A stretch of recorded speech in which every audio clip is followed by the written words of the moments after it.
Thank you very much, Vanessa, and hello all students, and welcome to the Phatshoane Virtual Open Week. The firm that I'm a director of is Wright Rose-Innes Inc. I'm going to work through my slide and tell you a little bit about ourselves, hopefully give you some input on who we are and why you would consider our firm in terms of applying for your articles at the end of the day. When you ask your questions at the end of the session, I will just request you to then put your camera on and pose your question and unmute. But during the presentation, if you could just keep your cameras off and your microphones muted at the same time. And that at least just means that we're not all distracted by 1,000 different viewpoints at the same time. So the firm Wright Rose-Innes Inc. was established in 1902. At the present, we are a board of 6 directors and we have 5 associates and a number of candidate attorneys. Just page down, would not go. Yes, here we go. So we're part of the Phatshoane group of associated law firms. We were established in 1902. This year we're celebrating our 120th anniversary as a practice.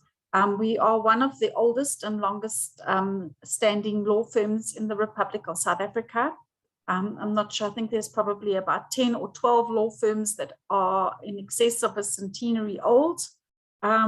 We are regarded as one of the most respected and long-standing law firms in Johannesburg. We have traditionally always been in the Johannesburg and East Rand areas. At the moment, we have 2 branches which are situated in Bedfordview and Saxonwold, which is Rosebank area. We have an uncompromising commitment to the values of our profession, such as honesty and integrity, and we try to achieve results at the highest quality for our clients. We are a medium-sized firm. From that perspective, we are obviously able to give a much more personalized experience as a candidate attorney. We have a total staff complement of about 28 people, including secretarial staff, drivers, messengers, that kind of thing. 6 directors, 5 associates, and at the moment we have 2 candidate attorneys. The number of candidate attorneys we have every year varies depending on our need and depending on which candidate attorneys are admitted and stay and are offered a full-time position, and which attorneys move on to different careers or other law firms. Our values remain constant in terms of our commitment to provide the best, most efficient, friendly and affordable service and protection available within the law. We do pride ourselves on very long-standing relationships with clients, and we do pride ourselves on being pretty user-friendly. At the end of the day, we are offering a professional service to the public out there. So we try and make it as easy for them to use as possible, because sometimes normal members of the public or even in corporates who are your clients find it a bit difficult dealing with lawyers because, sometimes they're not as user-friendly as what they could possibly be. Our strength as a firm comes from a very well-established and committed team. We have a host of expertise across various fields of law, which allows us to offer the best and most extensive list of services to our clients. In those instances where we don't necessarily have expertise, we then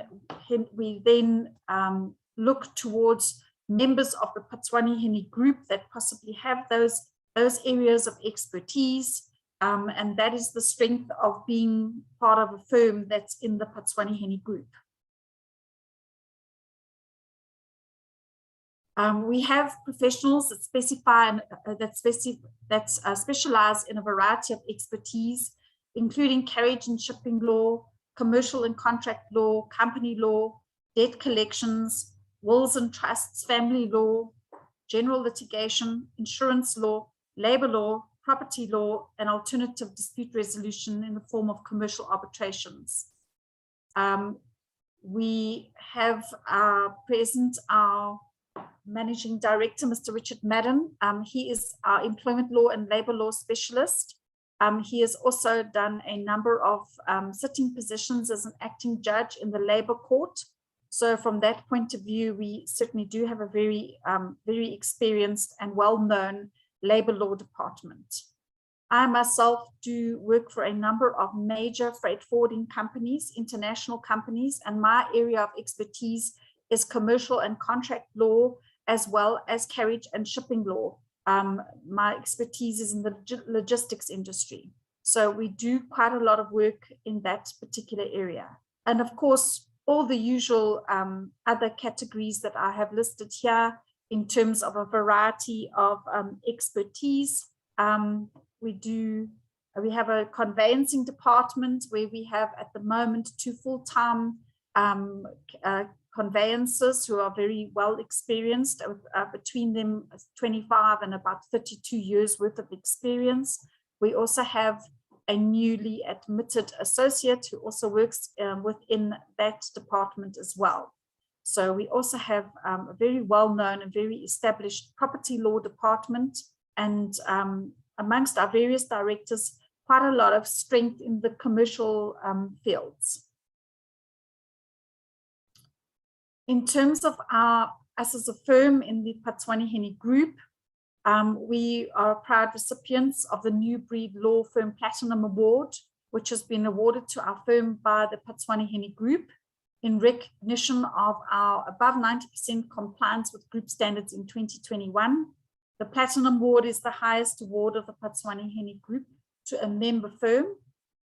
We serve our clients with a full range of services provided by our different yet complementary skill set. Our experience and expertise enables us to deliver legal solutions to each client's requirements under one roof. We are continuously trained and skilled in the latest legal requirements, and in fact, we encourage our candidate attorneys, our associates, and even our directors to continue with continuing education.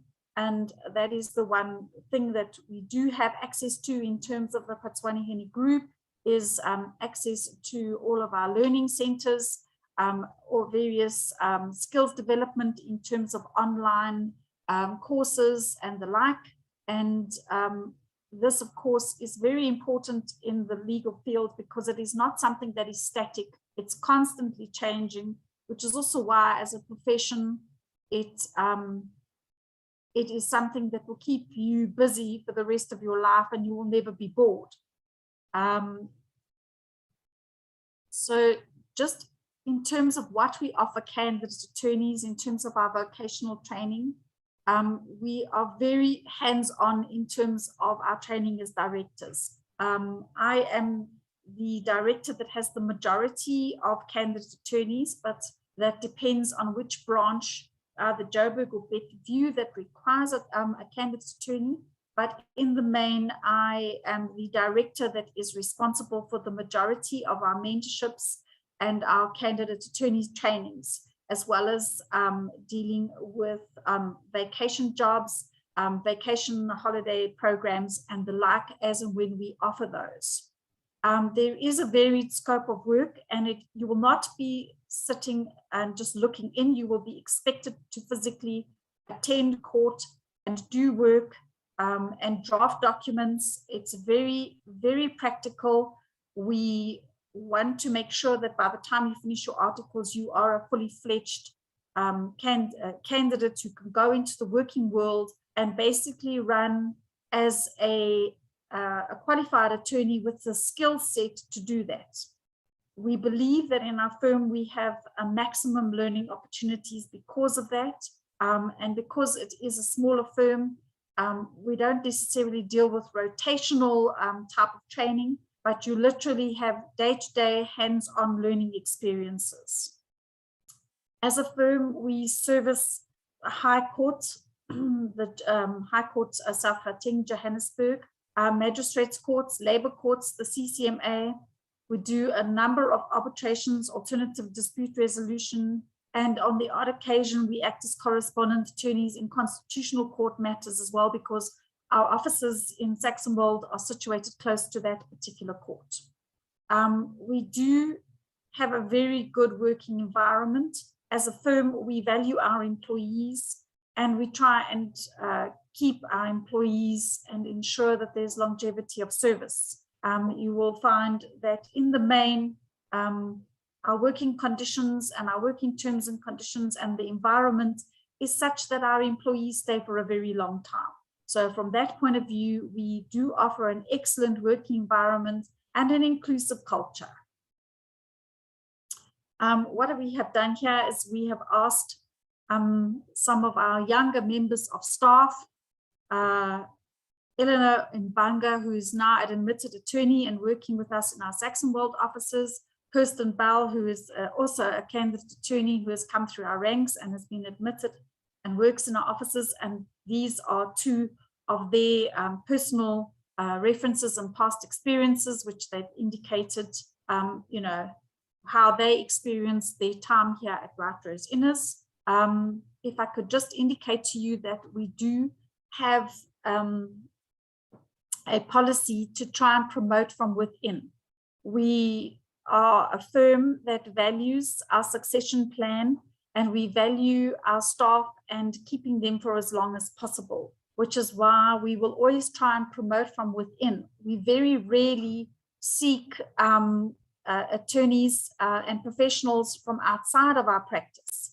And just to demonstrate that, I think sitting around our board table at the moment are 4 directors who basically came through the ranks of being candidate attorneys and who are now directors. Our associates at the moment are also those attorneys that have come from through Wright Rose-Innes articles who have been admitted and offered positions.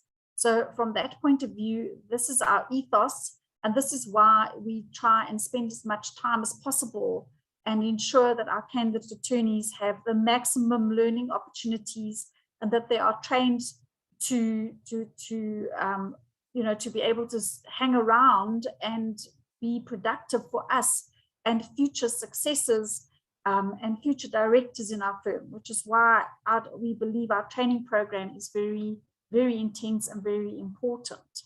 Our last slide is again just from our current candidate attorneys, Calvin Godoni and Nandini Chunilal, who are both in their first year of articles at the moment. And I think that from the horse's mouth, we do have a very respectful and friendly working environment. And we are very open door policy in terms of sharing our knowledge and sharing our training and experiences with our candidate attorneys. I hope that's given you some insight to our firm. The last slide is all the professionals at the moment in our firm. You can see that besides them being generally a very good looking bunch, they're also very, very highly skilled and a wonderful team to work with. So if you have any questions or queries, if you haven't already done so in the chat room, please could you, Vanessa, I don't know if you want to direct and control that, but I'm prepared to take some questions from anyone at this point in time. We have 12 minutes left of our presentation. Yes, yes, definitely. Mrs. Carrington, I think we will do the raise your hand function method. So I see Isabel has already raised her hand. So I'm going to ask to unmute Isabel. You can go ahead and ask your question. Hi everyone, should I share my video? I think she mentioned I should share my video. If you can, yes, and we can see your face. I think I can, hopefully I can. Okay. Okay, refusing, sorry about that. Oh, no problem. I just wanted to ask, when are there applications for vacation work and candidacy for 2023 opening? Are they currently open? So Isabel, thank you. That's a very important question. We normally open around about July for submission of CVs. What we do in terms of our process is we shortlist and we inform those candidates who are shortlisted of our dates for interviews. That is normally during the period of October. So it takes us a bit of time to obviously sift through CVs and to work on our shortlist. But yeah, I would say to you that even if you submit CVs to us at this point in time, we will retain them on record for when we need to start looking and shortlisting candidates. So there's really no restriction in terms of time period. If you want to submit now, you're more than welcome to do that. Please submit it directly to me. My email address is on the last slide, and I will monitor that, retain it on file, and when it comes to us actually making our decisions, we will certainly have your CV on record. Thank you so much. I have one more question. What exactly do you look for in a candidate attorney? So, to be honest with you, we obviously do look at an academic record. We do feel that there are exceptions where there are candidates that don't have a brilliant academic record, but who from a character perspective will maybe suffered particular hardships and took a little bit longer to get their degrees or whatever the case that may be considered. But we do generally look for reasonable marks. I'm not saying that we need everybody to cum laude, but we do look for a reasonable academic record. And then obviously there are some considerations in terms of whether they are foreign candidates or not, because sometimes that causes complications in terms of admissions. So we obviously try and work through those kind of issues to make sure that whoever we are interviewing at the end of the day is able to actually take up their articles and eventually, obviously have the qualifications and the degrees, and that they can eventually be admitted as an attorney. Okay, thank you so much. So would it also be advantageous if a person has a few like leadership positions or was involved in a few programs? Yes, definitely. I think that is where the character assessment part of it comes in. Just from my point of view, these long covering letters don't, for me, I think they're a waste of time. Everybody wants to tell you how wonderful they are and give you all their best viewpoints. For me, if you want to grab someone's attention in your CV, please shorten those covering letters. I don't know about other firms and about other companies, but I certainly find it not as welcome and as productive as it could be if it was short and sweet. Short and sweet introduction to you. Yes, we all want to change the world, and we all want to, mean something to somebody in their life and give them access to legal work and all those noble things that we go into the profession for. But actually what we want from you is a clear indication of who you are, what you are, and why you want the job at the end of the day. So yes, leadership positions, sporting accolades, those kind of things do count at the end of the day. Okay, thank you so much. And I look forward to sending through my application. Thank you, Isabel. Thank you, Isabel. Thank you. Christopher, you have a question. You're welcome to unmute yourself and ask a question. Good morning. Good morning. Can you guys hear and see me? Yes. Yes. Hello, Christopher.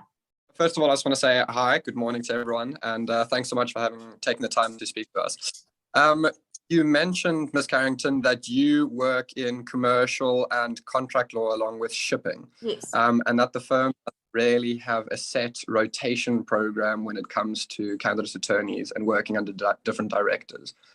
Does that necessarily mean that if you get allocated to a certain department or a certain area of law or a certain director, that you won't necessarily get to work under a different area or a different director? Or is it just that there's no formal rotation program and Correct. This is the department? Okay, so that is it. It's no formal rotation program. The truth is that we are a small firm. We don't have designated departments. There are various professionals that have set areas of expertise, and you will have exposure to all of them. The bigger firms have a very, very structured rotational way in which they deal with articles. It obviously works for them, but it can't work in a medium-sized law firm, because you literally may be running to court for 2 or 3 directors at the same time and sitting in 2 or 3 meetings or drafting documents for 2 or 3 other directors or associates. So it's not a formal rotation system, but you will certainly get exposure to every aspect of law that we offer. Okay, no, that is brilliant. I did kind of suspect that. I just wanted to confirm that. It does lead me into my second question, which relates to the board exams. I know that some firms prefer their candidate attorneys to attempt to write all 4 board exams at the same time, whereas some firms just want you to have passed all 4 by the time that you finish your contract for articles. Does your firm have a stance on this? We have no particular preference. For us, it's completely up to the candidate attorney how they want to structure their lives and when they want to write their exams. We do obviously want it to happen within the articles period. We generally suggest to parties that they sign a 2-year contract. We don't feel that a 1-year articles is sufficient in terms of training. There is a lot to learn. What you study and learn in university, your growth in terms of that experience and learning is exponential once you start your articles. So for me, it's normally a 2-year contract of articles. But in terms of board exams, you can write as many or as few as you like at any point in time, as long as by the end of articles, we are able to admit you as an attorney and that you've done all the requisite LPC requirements, your legal practice study courses and all those good things. We don't have any particular preference when it comes to that. Of course, from a firm perspective, we support what is required in terms of studying for that. So we do give study leave and we do pay for all the courses and we do pay for your exams and things as well. Does that give you your answer? That sums it up absolutely perfectly. That's all my questions. I won't take any more time. So I just want to say thank you so much. I have applied and I look forward to hearing from the firm. Thank you very much. Thanks, Christopher. Thank you, Christopher. Okay, we will be moving to the chats now. There are quite a few questions in the chats. Some of them have been answered while we answered the other students, but I'll just quickly check. Let's see. Okay, just a recap, Mrs. Carrington, I see that there are a lot of questions about when does the article applications open for next year? Are there any positions available for next year? Are the 2024 application process open already? Are the vacation work available? Just maybe if you can recap just that whole application process for both back work and articles. So, excuse me. We are not open for 2024 articles as yet. For 2023, we will open those applications around mid-year July. And then,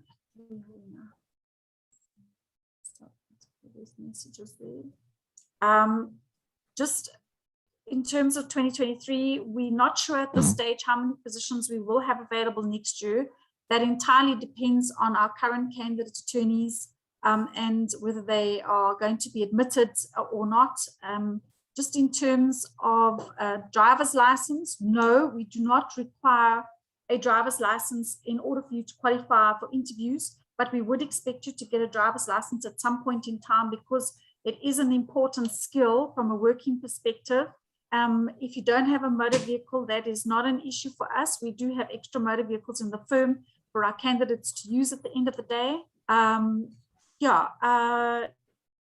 Just let me check what else you've done here. Yes, just in terms of vacation work, at the moment, we don't have vacation work program available at this stage. It takes quite a considerable amount of work to set those up. So at this point, we don't have vacation work at the moment, but we try and do it sort of on an ad hoc basis and allow candidates one at a time, maybe to come for a week or so. But you can apply directly to me for that. And if we are able to accommodate, we will. At this point in time, our formal vacation program stopped once we went into COVID lockdown and all those periods. We now just do it on a more informal ad hoc basis. So if anyone is really interested in doing vacation work, you can certainly apply to me, and I will see if we can accommodate you a week at a time during VAC. Is there anything else, Vanessa, in terms of the chats that require answers? I think we've answered most of them. I'll quickly just glance. There are also a question about, okay, you've handled that one. There's a question regarding a session of articles from another firm. That entirely depends on the candidate. If it's somebody that we want at the end of the day, we're not averse to a session of articles from another firm, if I can just put it as clearly as that. Okay, wonderful. Thank you, Mrs. Carrington. And you don't have to have completed your LLB degree, as long as you're in your final year and you do get your degree the following year. Okay, thank you. We have a question here. Will it be possible for a student to just come and work as a volunteer during holidays? But I think that's the same as back work, probably the same. We do allow ad hoc vacation work, but working as a volunteer, unfortunately, it's very difficult for you to work for us for a very short period of time if you're not a qualified person. Obviously, we can give you some exposure and some working experience, but yeah, we don't offer a program where, you know, there's an internship type of thing where you just do volunteer work. Thank you so much, Mrs. Carrington. Unfortunately, guys, we have reached the end of our session. I see Christopher and Isabel have raised their hands again. So if you can be very quick, Christopher, you can quickly ask your question. Sorry, I forgot to put it down. My apologies. Oh, no problem. Okay, Isabel, do you have another question? Or is it this yes, same? Okay. But I'm not sure if this was kicked out for a few minutes. Okay. I just wanted to ask, which documents do I send via email? Record, CV, and what else? So you don't need to bombard us with 1,000 documents. We would generally just want your academic transcript. Obviously, as much information about you as possible. Any qualifications that have already been granted, other degrees, other diplomas, that kind of thing. So yeah, we don't need 50,000 additional pages. If we want something extra from you, we will ask for it before your interviews. Okay, thank you so much. That is all. Thank you. Isabel. Mrs. Carrington, I don't know if you have a minute to spare to answer a few more questions, or do you need to go? I certainly do. I just don't know if we're running into somebody else's session. Yes, is that okay, Vanessa? We are starting the next session in about 10 minutes. So okay. We have 5 minutes or just a few minutes maybe. I'll go to the floor again, Michael. You can unmute yourself and ask your question. Good day, thank you. I wanted to find out, so if we are applying, do we send our applications through to you on your email address, Ms. Carrington? Yes, you can. I will acknowledge receipt of it, and I will give you some indication of the timeline in terms of when we will come back to you. If you don't hear from us within that kind of timeline, you're very welcome to follow up with me. Unfortunately, I do get busy, and sometimes I might not be as prompt as I should be in terms of responding to you. And I don't have an issue with you chasing me a little bit if you need to. Yes, you can send it directly to me. I will acknowledge receipt of it. I will retain it on record, and I will give you some indication of the timeline as to when we will get back to you. Thank you. Thank you, Michael. Okay, Gecha, I think, I'm not sure if I'm pronouncing that correctly. You can unmute yourself and ask a question. Good morning. I wanted to ask, I heard she said that you must send an academic transcript. So let me use me, for example. I, for example, owe the university money. So what happens in the case where you can't get access to academic transcript because you owe the university money? So, Gecha, if you can send us, even if you can't indicate your academic transcript in detail, if you can, you clearly have some idea of what your results were. If you could just give us your academic results without the transcript, that's not an issue from our point of view. As long as we've got some indication, it is something that we will possibly verify at the end of the day. But just in terms of your CV, if you can't submit an academic transcript, we certainly don't want you to be excluded from the process because of that. But if you can, just give us an indication in terms of your passing and your subjects. And I'm sure somewhere along the line, you have got a record of your previous credits and what your marks were for those. So that's good enough for me. Thank you. Thank you, Mrs. Carrington. Okay, everyone, unfortunately, our time is up for the session. From our side to Mrs. Carrington, thank you so much for all your time, effort in preparing and for presenting today. I know you are very busy, so we really appreciate your time to present to the students. And to all the students from our side, thank you for joining. I hope to see you in the next session starting at 9:45. I'm seeing a lot of familiar names from yesterday, and I'm so glad you're all joining again. So I'll see you in the next session. Any closing thoughts, Mrs. Carrington, before we end the session? Thank you very much for that. Thank you for your time. Thank you everyone for joining. I really was quite impressed that there were 91 participants. It's probably one of the biggest groups I've spoken to at the moment, so it's a little bit daunting.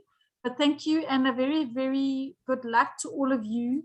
Study hard, do well in your exams, and it is a very exciting career, and it is something that will, you know, put you on a very positive course in life. And all I can say to you is that you've probably made the right choice in studying law. So good luck, and I hope to see you at your interviews. Thank you, Mrs. Carrington. Thank you. Have a great day. Goodbye, everyone.